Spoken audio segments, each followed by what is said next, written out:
Madhava Kunja Bihari Gopi Jana Balabha Girivardhari Gopi Jana Balabha Girivardhari Gopi Jana Balabha Girivardhari Gopi Jana Balabha Girivardhari Jasodanandana Brajajanarandana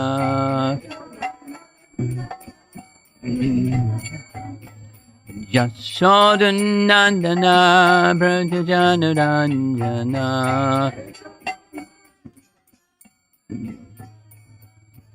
Yamuna Tiravana Shadhi Yamuna Tiravana Shadhi Jaya Radha Madhava Kunja Bihari Radha Madhava Kunja Bihari Jaya Radha Madhava Kunja Bihari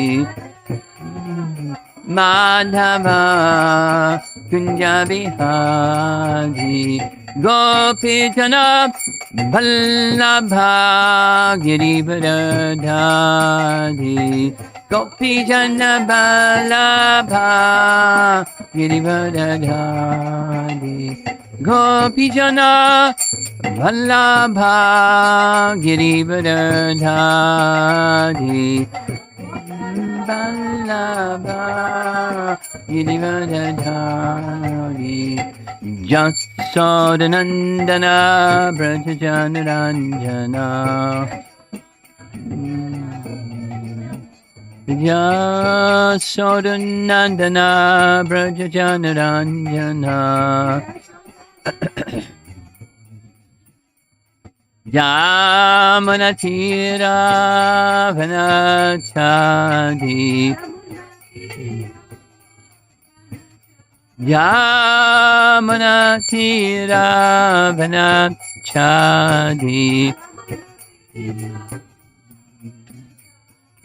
Jaya Radha Madhava Kunja Bihari Radha Madhava Kunja Bihari Jaya Radha Madhava Kunja Bihari Madhava Kunja Bihari Jayom Vishnu Pad Paramahansa Parivajagacharya Astatara Satasi Simad His Divine Grace A.C. Bhaktivedanta Swami Srila Prabhupada Ki Gaur Premanandi Om Namo Bhagavate Vasudevaya Om Namo Bhagavate Vasudevaya Om Namo Bhagavate Vasudevaya.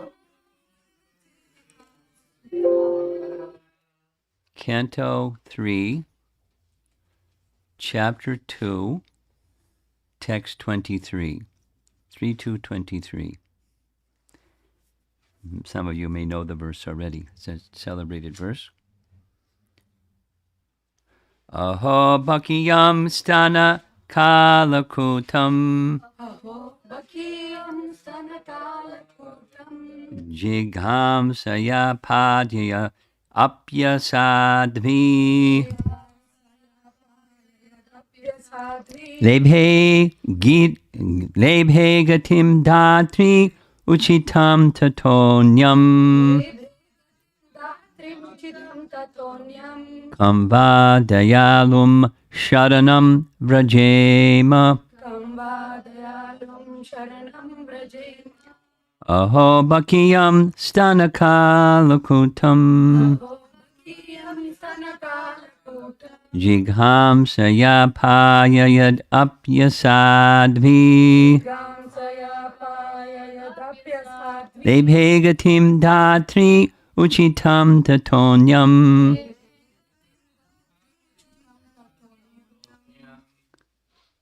Kambadayalum sharanam vrajema.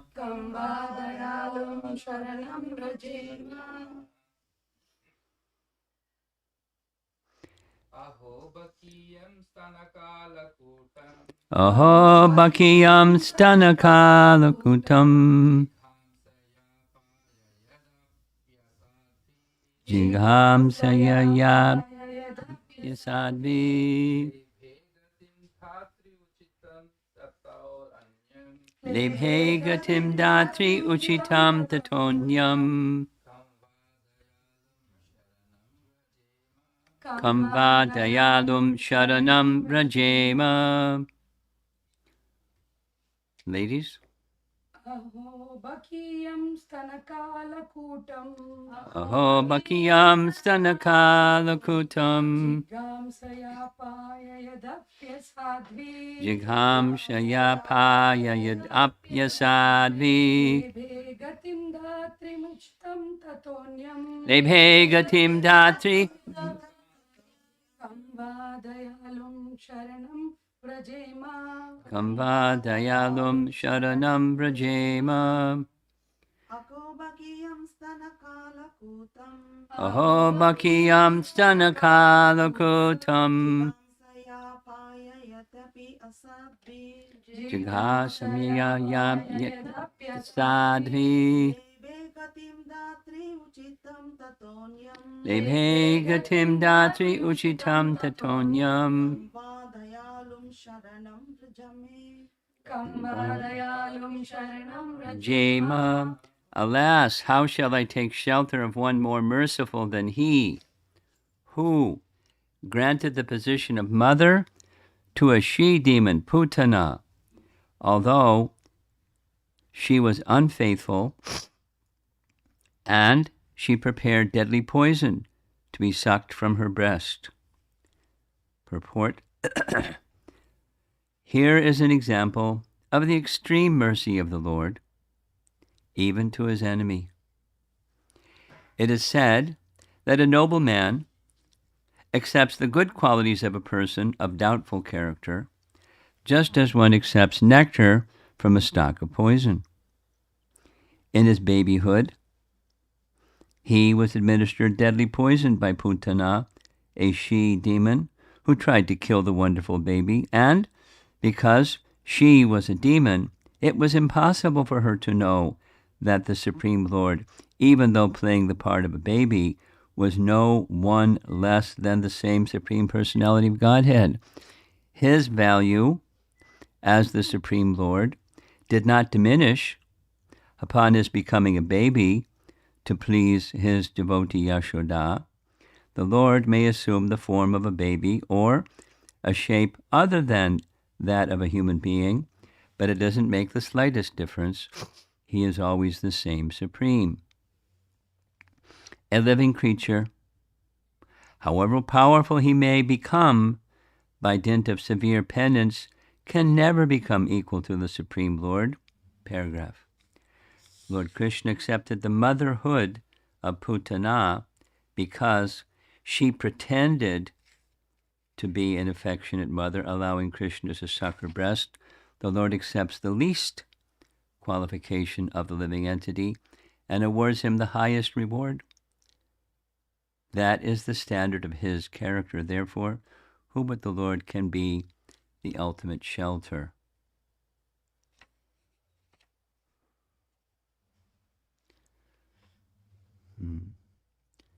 Baki. Putana's being addressed as Baki. And because she is the sister of Baka. Baka is another one of the demons that Krishna killed. And her intention, we speak so much about the importance of intention, because it is important in our devotional lives, because the intention is reciprocated with by the personality of God. Therefore, our intention is very important, superlatively important. Now, her intention, Putana's intention, was to kill Krishna. But there was something of a mix of intention. That something of a mix was very slight. Her main program was killing Krishna. Her main program was killing children. And Krishna was the target, specifically under the request of Kamsa, because he knew Putana's expertise, and she liked doing it. That was her thing, killing little babies.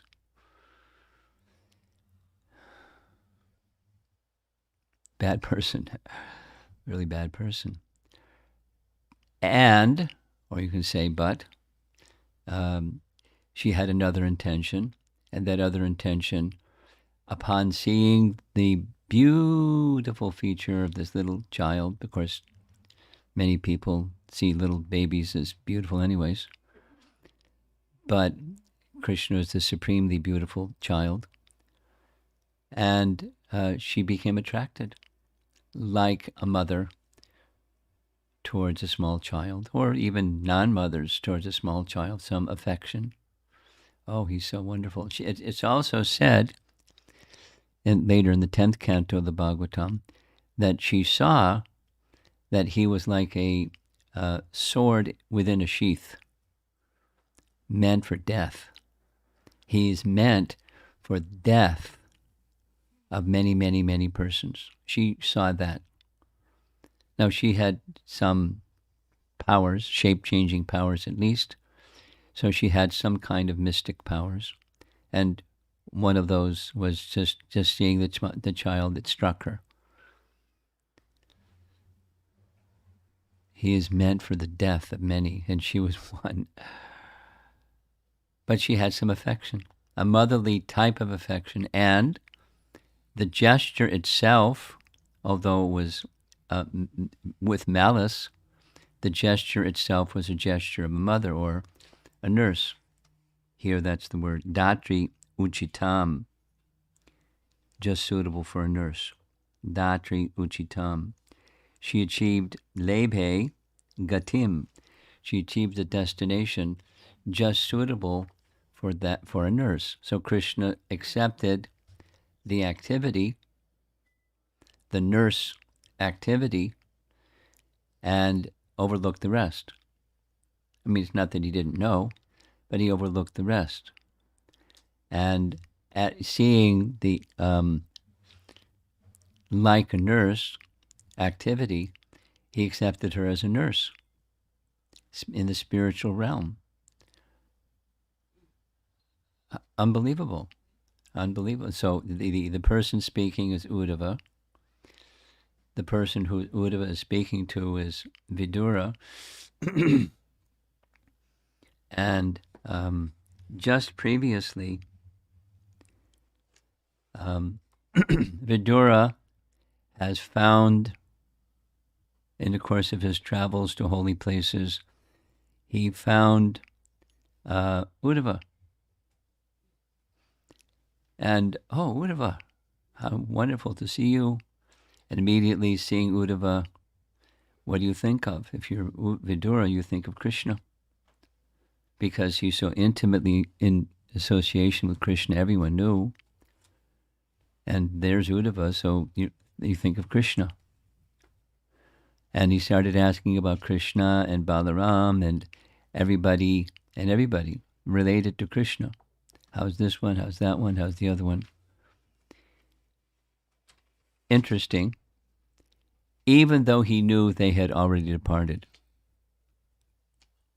Because before going to where Uddhava was, in Vrindavan, he had been to Prabhas. And while in Prabhas, he came to know the entire Yadu dynasty has gone. He knew. Yet he's asking about the outer dynasty members by name. How's this one? How's that one? And one of the explanations why he did like that is the same reason that when Vidura returned to Hastinapur to give his association to Dhritarashtra, he didn't mention that Krishna had departed, although he knew. And he didn't, for the sake of their hearts. He didn't want to break their hearts. Now, in modern times, people find some delight in giving bad news about some bad thing that happened, and you know what? Rah, rah, rah. And cultured people are a little reluctant to bear bad news because, according to Chanakya Pandit, Prabhupada has taught us this, one who is the bearer of bad news, the hurt feeling from the person on the receiving end of the bad news directs that hurt feeling towards the bearer of the bad news. In course of time, they would certainly find out. So why be the bearer of bad news? Now, it's not that we never do that. That's like a rule to be followed. You never speak of misfortune that came. It depends on the relationship and circumstance, etc.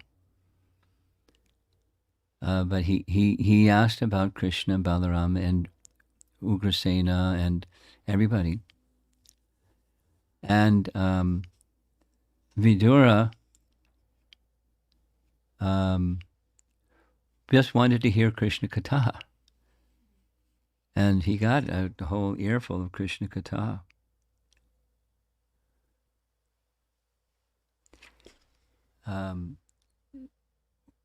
Uddhava starts speaking about Krishna nonstop. His heart has been churned, and in his heart is thought of Krishna, and everything that comes out, because it comes out as thought of Krishna. And he is revealing his relationship with Krishna and his contemplations on Krishna.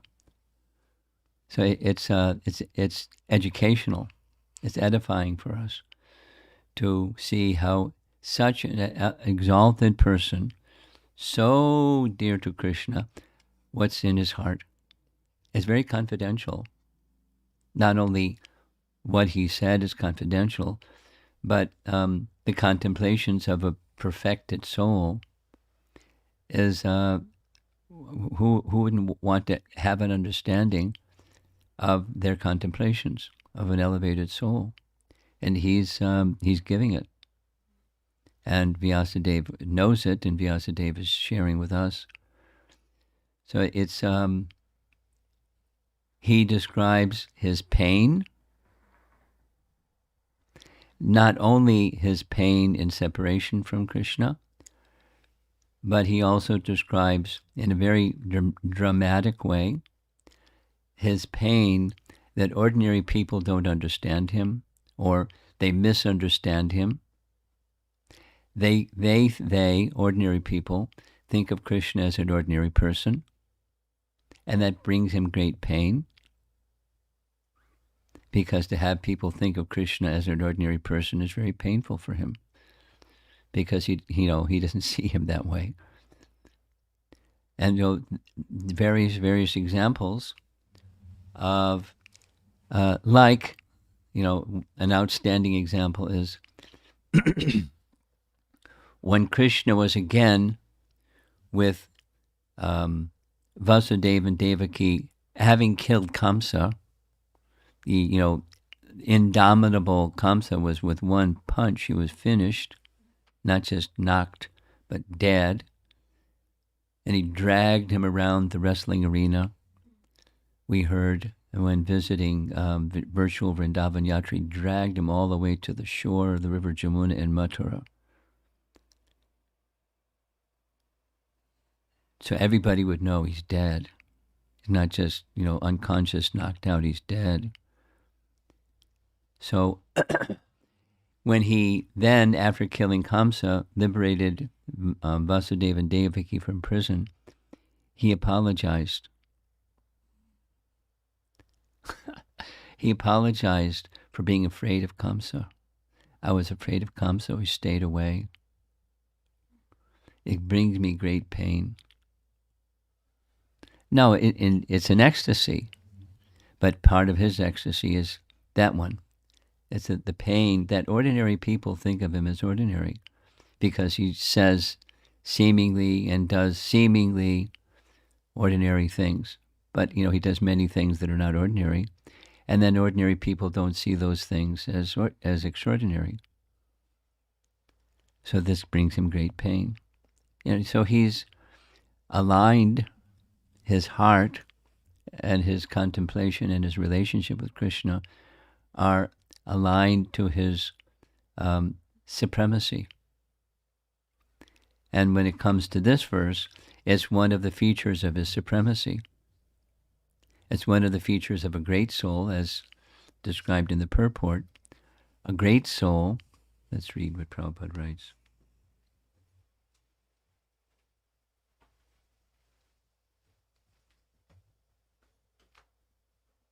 It is said that a noble man accepts the good qualities of a person of doubtful character, just as one accepts nectar from a stalk of poison. So that person of noble character, that's a Paramahansa. It's not an ordinary, good man. Now, ordinary good men may have some trace of such a quality, overlook the shortcomings and see the greatness or the good quality. As I'm speaking this, I'm thinking of somebody when I was a teenager. There was an individual who was a little older than me, but it was a common practice of just a part of that person's character.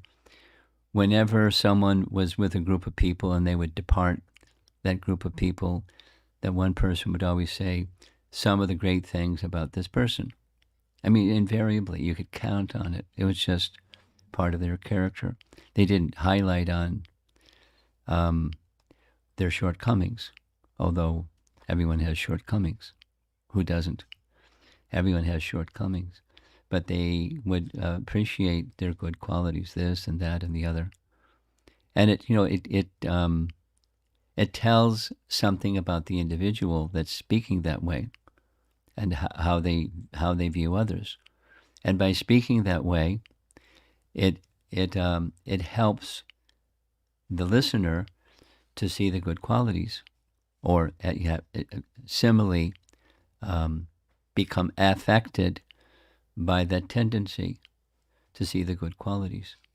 And when seeing the good qualities, it strengthens those good qualities, and it helps others who are hearing the glorification of good qualities to appreciate those good qualities. Of course, envious people become envious, but to appreciate the good qualities and strive to manifest good qualities, being inspired by those who have good qualities. What to speak of Krishna?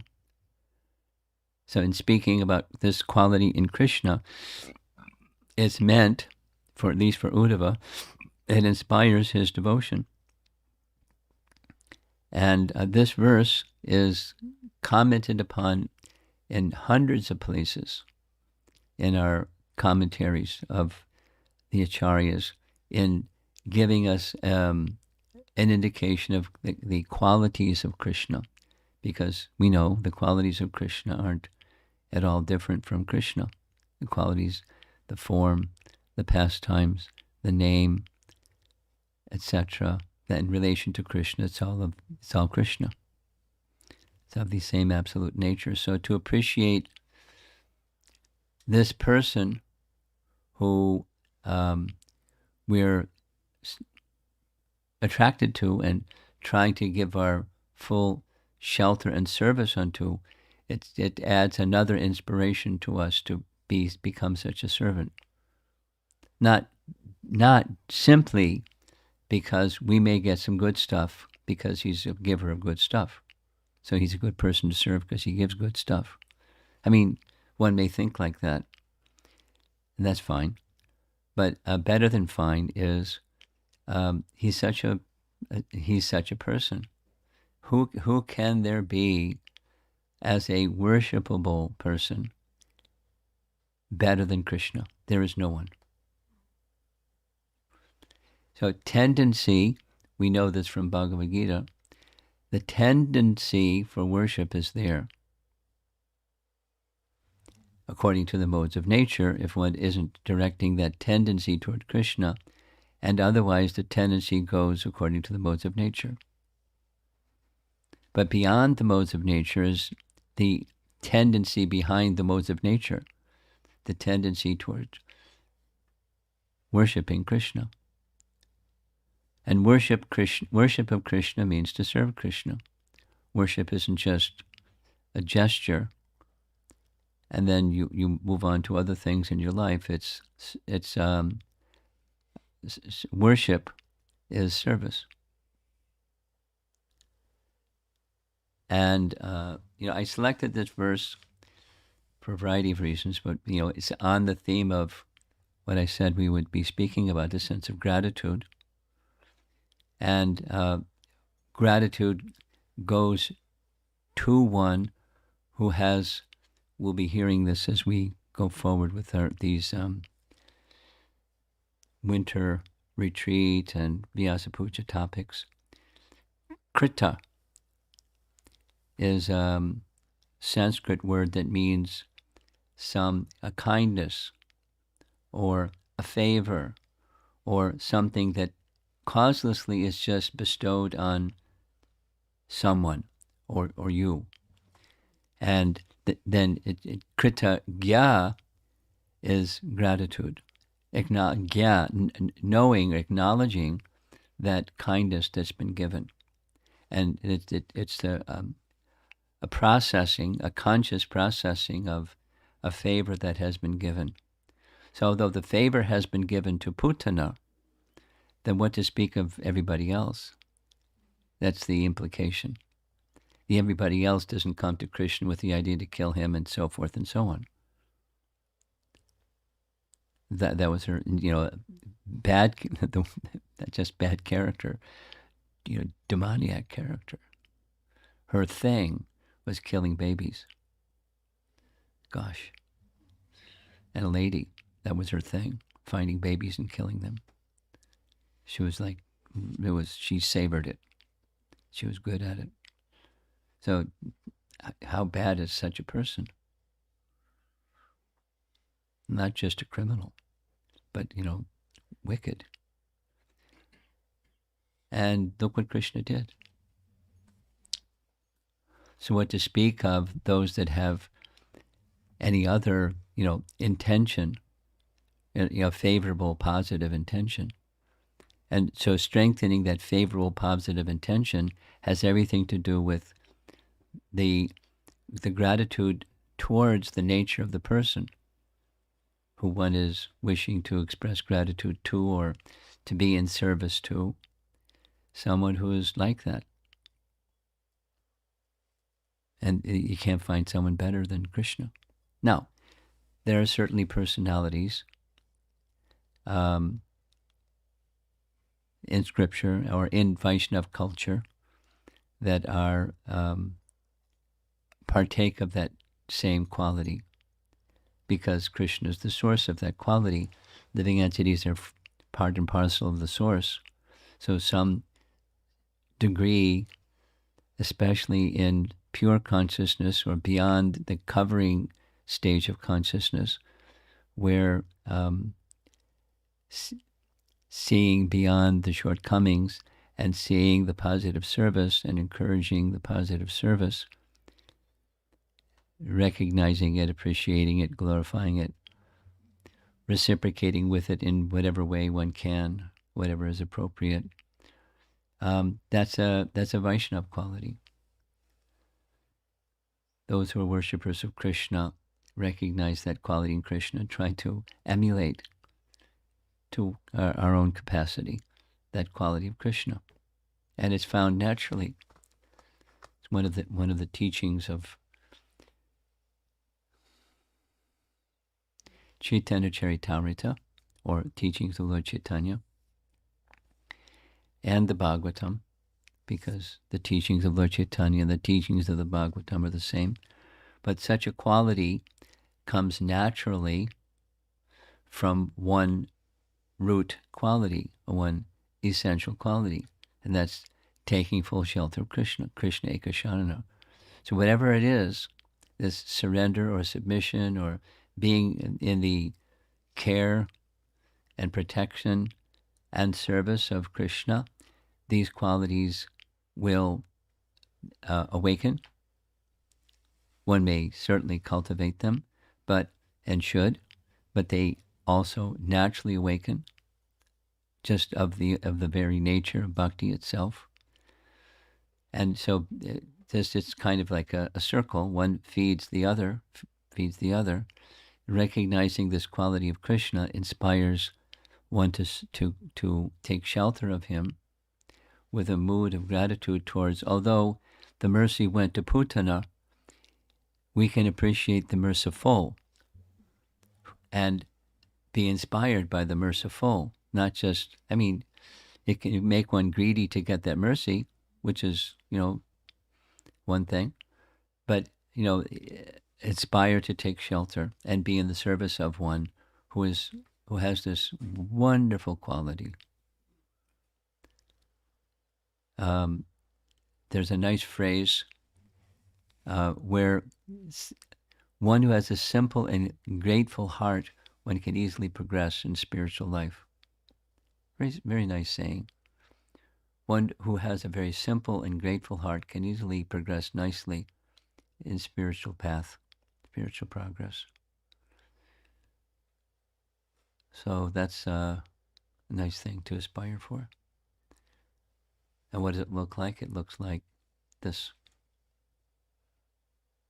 Uddhava's, an ideal example of someone who has taken shelter of Krishna and is inspired by Krishna's qualities. He knows them and he's moved by them. And one who knows them and is moved by them brings about the same in others by their association. That's the topic for this morning. See if there's some discussion.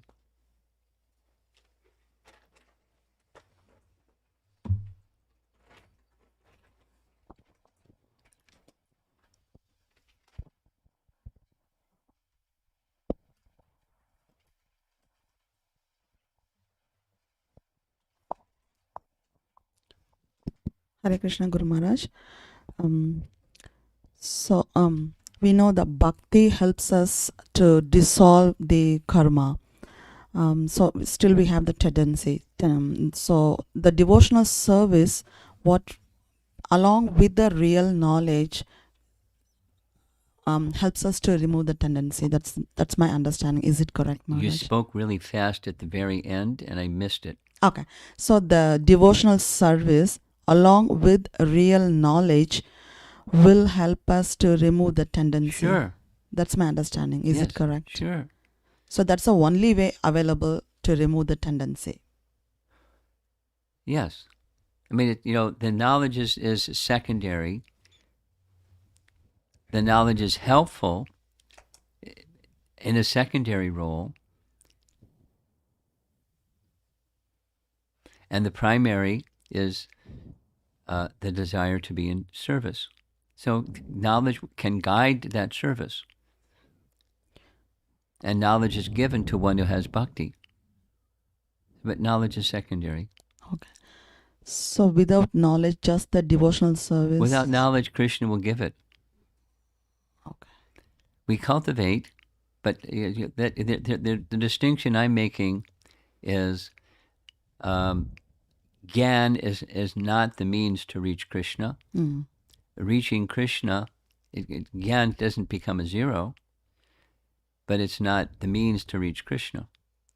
Okay. Gyan is given, and one who wants to be in the relationship with Krishna, they will read Bhagavad Gita and Bhagavatam, etc., in a mood of devotion, not just in a mood of cultivation of knowledge. Now, supposing one has a mood of cultivation of knowledge, well, you can become benefited by that, but you can't reach the position where material existence is dissolved and spiritual existence is fully awakened by that method of cultivation of knowledge. So it's in a secondary position. That's all. Thank you, Maharaj. Okay.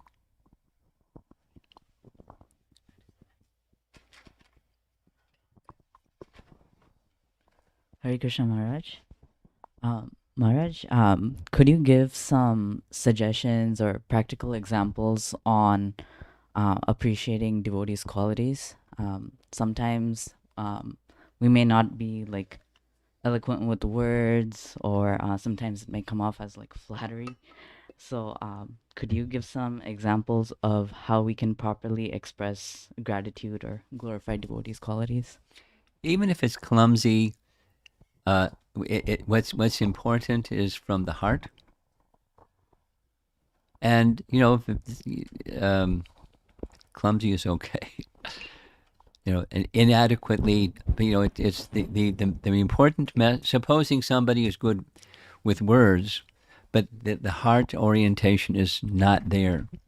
That's also felt. I mean, we've all had experience of that. So by devotion, the quality will come. Yoga kshema vaham yaham, right? So express gratitude. That's my recommendation is begin. In principle.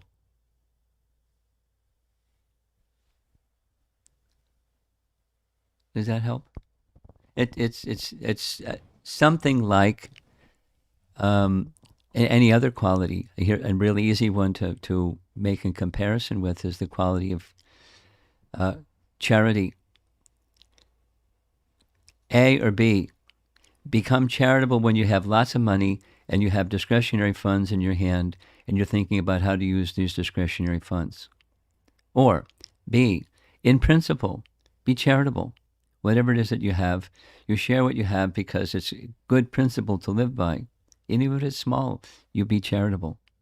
And then as you have more, if you have less, whatever it is, the principle should be in your life. So that's an easy one. And same with this other one. The principle is the same principle. Because it's good, to your capacity, you do. And the orientation from the heart is what's important, not one's eloquence. Now, I we've all had the experience. You may say or do something that's meant to be for the appreciation of another person, and they take it just the opposite. It happens. Do it anyways.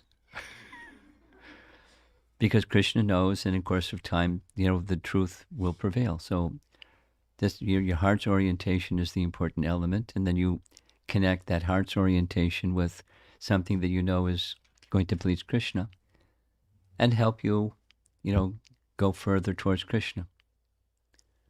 So your capacity, you do. We have something way in the back.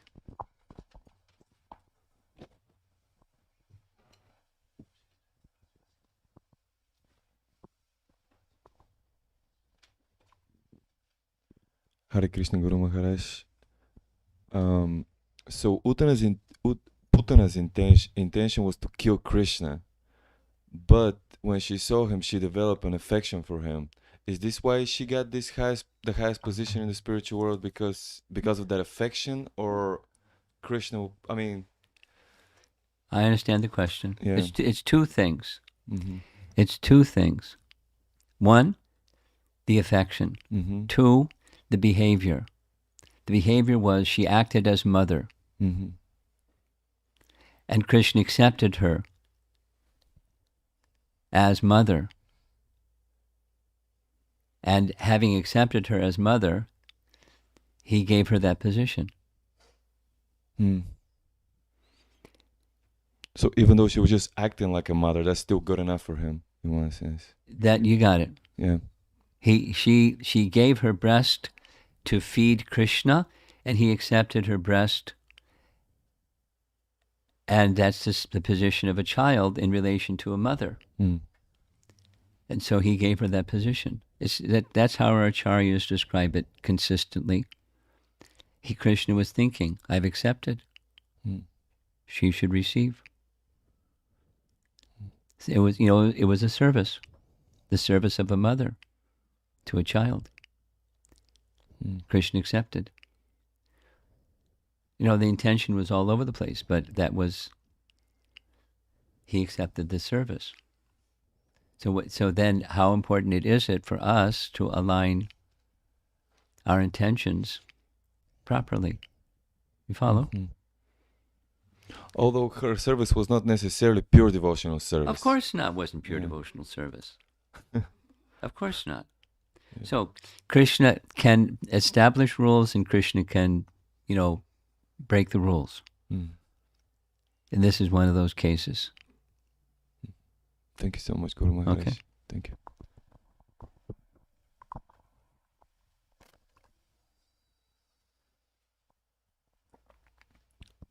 Hi, Krishna Maharaj.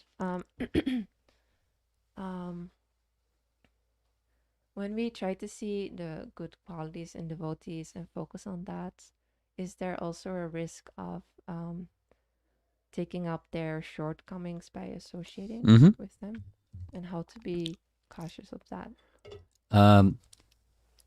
The question is clear. Was the button on? Okay, good.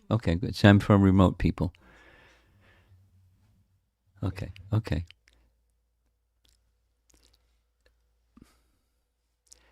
Protection for us, for the jiva, is bhakti.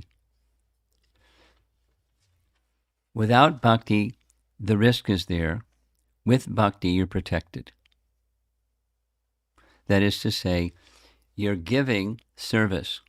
You're not receiving unwholesomeness. It's like book distribution. When we're going to distribute books, or any activity that we're giving Krishna consciousness, we can go to very unwholesome places where people are doing unwholesome things and saying unwholesome things, and it's bad association, and we can go in the midst of that situation, and in the mood of giving bhakti, mindful of the bhakti principle that is carrying us forward, we're protected. And when that same place, or whatever, we're not in the mood of service, we're at risk. Now, supposing one goes with mixed, then there's some mixed. But the bhakti principle is the protection. Krishna is to extend his protection to his devotee. And it's just a realistic fact. I'm remembering, as I'm speaking this, one of the devotees in New York named Radha Ballabha. Later he became the production manager of the BBT when they moved to Los Angeles. But for a while, he was with ISKCON Press in New York. And what we did every Saturday was everybody in the temple, because there were over 100 people in the temple, including the BBT people or the ISKCON Press people. Everyone went on Sankirtan. And some of the devotees went to late at night places. When it's late at night, people are doing bad stuff. One of the places they found was a good place for book distribution was drive-in movies. when people that are driving movies, they're doing bad stuff. And his comment to me coming back really late at night, because I had to wait. I waited up for everybody till they came back. I remember very clearly. We go to these places and we're protected. But tomorrow morning at Mangalarti, because it was men on this side, ladies on that side, one can become attracted to the ladies on that side. Just, although you're at Mangalarti. But we're protected when we're in the mood of giving Krishna Bhakti. And whatever the medium is, not just book distribution, anything. So that's our protection, because we're in the care of the internal potency. The external toxic potency can be all over the place. Now, if there's some contemplation, maybe there's some enjoyment over there, then that's a risk. Like the caution for a sannyasi when going to a householder's home and accepting alms and giving Krishna's message, the sannyasi should not think, oh, looks like they're enjoying here. Maybe I'm missing out on something. And if one is thinking like that, then, the protection isn't there. So if the enjoying spirit is curbed by the mood of giving and being in the care and protection of the internal potency, then yes, there's risk, and there's also risk if you don't. There's also risk if you don't. And, choose your risk. So check the position of protection under the care of bhakti, and then what does bhakti look like? And here's one of the things. And so we do to the best of our ability, and internally and externally, to be in service. That mood of service is powerful because it attracts Krishna's protection. Okay, something further? May I ask a question about yesterday morning's class for the Chinese? Yeah, sure. devotees? You have the microphone. One of the Chinese devotees asked about the creation of the soul. Creation of the soul. Yeah. Right, and there's no such thing. So the question was irrelevant. My thoughts were going to, I don't know exactly the Sanskrit, but I believe there's a statement that the absolute truth desired to become many to enjoy himself further. Sure. So I was thinking, and that's ontologically, right? It's not a There we not a go. moment in There you time. go. There you go. So, but my thoughts were going like, in regards to her question, that might be the purpose, the reason why we exist, rather than why we're created. It's the reason why we exist eternally. Okay. Two things. Bhaktivinoda Thakur writes that giving teachings and language itself has its limitations because it places things within time when there are things that are not within time. But in order to explain them, the frame of reference is as if it's in the frame of time. Like, for example, Krishna's expansions. Sounds like within the frame of time. Krishna's first expansion, and so forth. But it's not. It's an ontological distinction. So now, what's something that's eternal, like living entities that aren't created, and they're emanations of his Detached Shakti, and the purpose of that Detached Shakti, the purpose of all Shakti, the purpose of everything, is the happiness of the source of everything. Sounds like the limitation of language is, it's as if it's in the realm of time, but it's not.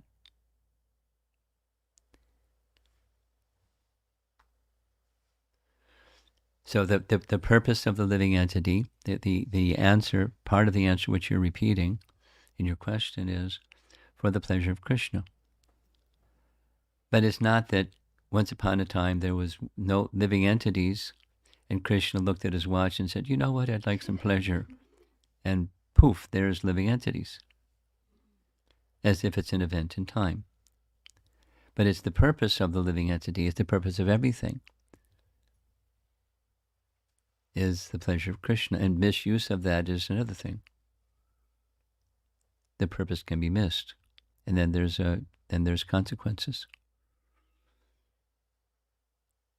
So the short answer, again, is just a limitation of language.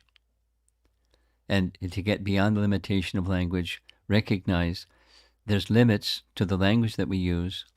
It's just helping us get a picture of something that's beyond our experience. You know, what's eternality anyways? What is an activity that's eternal anyways?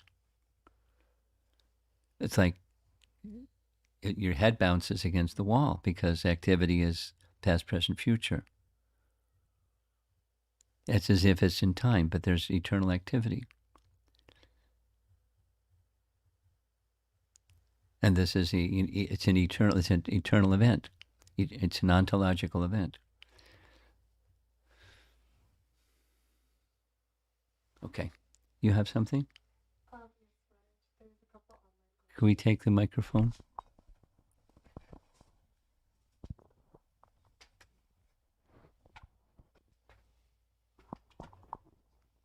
Archana Mataji has two questions. Okay. Archana Mataji has two questions. Hare Krishna Maharaj, we learned that the demons sent by Kamsa were given higher destinations by Krishna. Can it be understood it's because they were just following Kamsa's orders, or it was not by their own intention? Well, the language of the question is a little perplexing when she says higher. Higher is relative. Higher than what? Higher than the other forms of the Lord. When other Vishnu Tattva forms kill demons, they don't achieve the same thing as when Krishna kills the demons. I mean, I'm not sure what she means by higher, but so leave that to the side.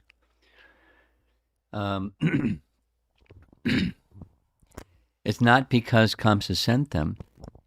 It's because of the merciful nature of Krishna. Because living entities that weren't sent by Krishna were also given the same destination. Liberation. That's the nature of Krishna, not the nature of who sent them. Thank you, Maharaj. And her next question is, also you mentioned Krishna accepted Putana's gesture of being a nurse to him.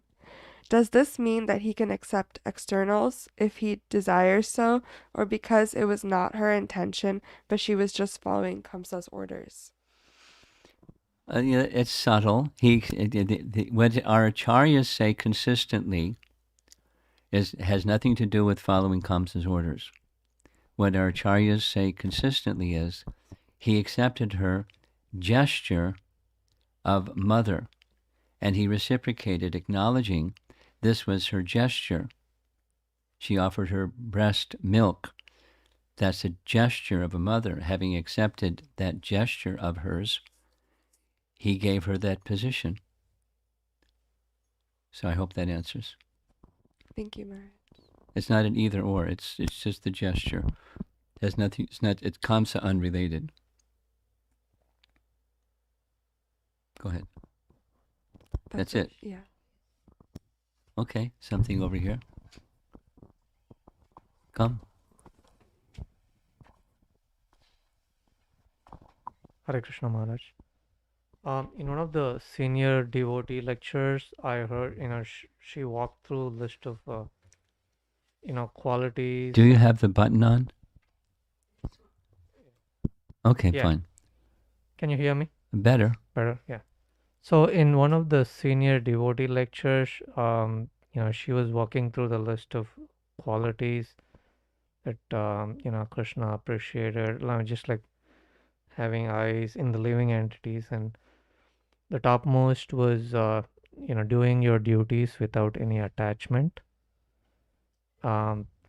Can you give some good examples for that in a Grihastha life?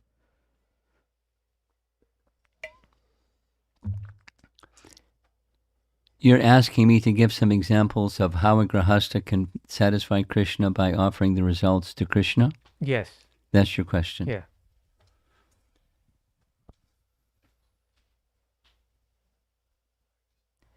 Somebody in correspondence just asked that question.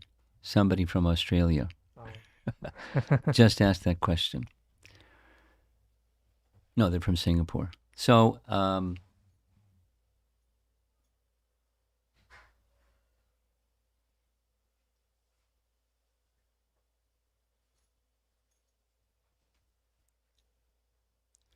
there's levels, beginning, intermediate, and higher levels.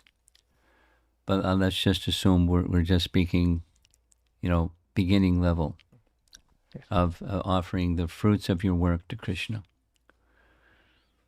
Well, the beginning entry level of offering the fruits to Krishna is Sakam Karma Yoga, then Nishkam Karma Yoga, then Bhakti Yoga. So Sakam Karma Yoga is fruits go to Krishna, and I have some expectation that I'll be rewarded for offering my fruits to Krishna by something that I'll benefit from. And it may just be purification, or maybe whatever it may be. I want, pious credits so that I can prosper in this and the next life by offering my fruits to Krishna. And I'll get release from the karma of those activities by offering the fruits to Krishna, or at least some of the fruits to Krishna. So that's Sakam Karma Yoga. So what does it look like? It looks like, you have an income, and some slice of the pie goes directly to propagating Krishna consciousness to a Vaishnava, a Brahmana, or an organization that furthers consciousness of Krishna. And that's just a principle that I live by. It's, has everything to do with, in the entry level, has everything to do with your income. Now, that's in the modern context.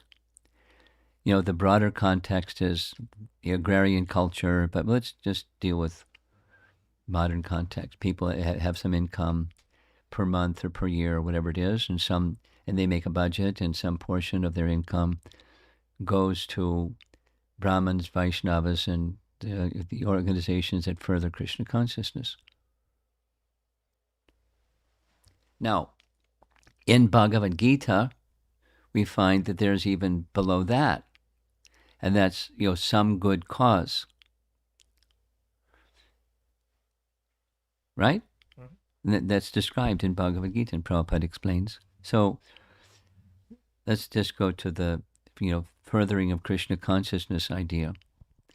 So that's as a householder, my duty is to be charitable, and that we consider what charitable looks like, and so it's the further Krishna's interests. So I give charity, in various ways, because that's what I as a grihastha do, and that's a principle by which I am living by becoming detached from the fruits of my work. Nishkam Karma Yoga is the expectation of what I'm going to get back from this becomes less important and disappears in course of time.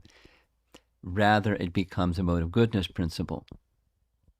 The mode of goodness principle is, I do this because it's to be done. I'm not with, the hook, I'm doing this so I can get something. It's just Nishkam Karma Yoga. And so then again, it's a budgetary kind of thing, or a principle to live by kind of thing, that as a grihastha I have means, and means will be entangling if I don't use those means with a higher purpose. So that higher purpose is to be fulfilled. And then but I have to look after my dependents and my maintenance. So some part of budget goes for that, some part of budget goes for the other. And then a higher principle is a bhakti principle. That is, even the maintenance, it belongs to Krishna. That's the consciousness behind paying your electric bill and your mortgage and your car payments and putting gas in the car and all those things and going to shopping. It's in relation to Krishna's service.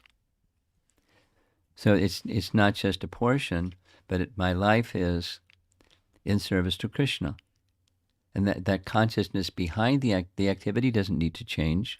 It's the consciousness behind the activity that whatever is in my hand, whatever has been given to me, it's Krishna's. The verse, Isavashamidam Sarvam from Ishopanishad, we're entitled to our quota by the arrangement of Isha, and I don't take more than that. And that's part of the consciousness of a grahasta. That is to say, Rupa Goswami gave an ideal example, which Prabhupada repeated over and over, and it's really hard to attain. I only know a few people that live by this principle. 50% of your income, and then 25% and 25%. So I know somebody that's striving for that, currently, young, married, with a child, striving for the 50% principle.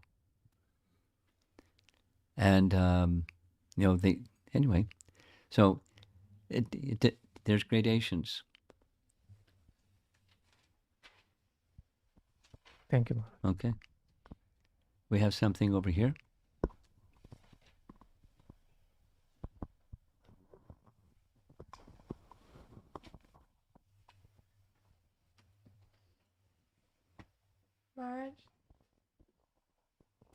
Maharaj, there's another online question. Okay.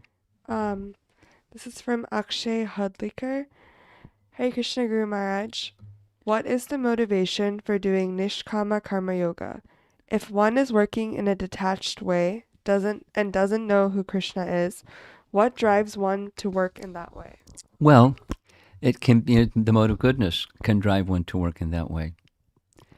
And the mode of goodness can include recognizing passion burns. I see people living by passion, and I see they get burned, and I don't want to get burned. I don't want to live by that principle, so I want to live by the mode of goodness principle. I mean, I when I was in college, I came to know of somebody that was living by that principle. It was really interesting. The person was capable of building a house from scratch, and he had a vehicle, like a vehicle and a trailer, and he would go from house to the next house, and his whole business, he didn't receive money. He received his tools, a place to stay, and his meals. Whatever tools he needed, he didn't charge any money for building a house. And he was just being maintained. And then he went on to build the next house. And it was good. So, that's, so why was he wasn't a Krishna Bhakta. He was somehow, moved by that mode of skill and detachment from the fruits of his work. And I don't know, unto whom was he offering the fruits, but it was in the mood of karma yoga, detached work, Nishkama Karma Yoga. And that's that's pretty rare. But, the mode of goodness is pretty rare in this dark world, Kali Yuga. But there's principles that we can see examples of and according to our nature, move forward. Okay, that's it. Thank you very much, Prabhupada Ki Jai.